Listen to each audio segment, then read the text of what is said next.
Good morning sir. Good morning అండి. నా దగ్గర 3,00,000 ఉన్నాయి. మీ బ్యాంక్‌లో ఎఫ్‌డి చేయాలనుకుంటున్నాను. ఎన్ని సంవత్సరాలు చేస్తే ఎక్కువ ఇంట్రెస్ట్ రేట్ వస్తుంది చెప్పచ్చు కదా సార్? తప్పకుండా. మీలాంటి కస్టమర్స్‌కి నేను ఒక మంచి సలహా ఇస్తాను. అదే ఎఫ్‌డి లాడరింగ్.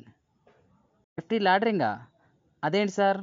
నాన్నగారు ఒక ఎఫ్‌డిలో మొత్తం డబ్బు పెట్టేసేవారు. అది పాత పద్ధతి సార్. ఇప్పుడు మనం ఎఫ్‌డి లాడరింగ్ చేస్తే మీ డబ్బు లిక్విడ్‌గా ఉంటుంది. మంచి రాబడి కూడా వస్తుంది. అర్థం కాలేదు సార్. కొంచెం క్లియర్‌గా చెప్పండి. ఓకే, చెప్తాను. ఫర్ ఎగ్జాంపుల్ మీ దగ్గర 3,00,000 ఉన్నాయి కదా! వాటిని 3 భాగాలుగా చేద్దాం.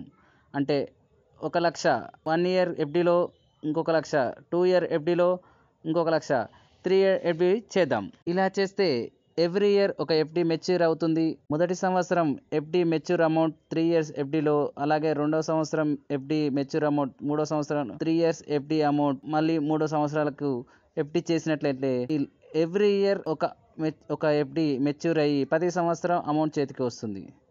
Super sir. ఇక మీదట ఒకే ఎఫ్‌డిలో మొత్తం పెట్టడం మానేస్తా. లాడరింగ్ బాగుంది. ఇలాంటి మరిన్ని వీడియోస్ కోసం ఛానల్ని లైక్ చేసి సబ్స్క్రైబ్ చేయండి. Thank you.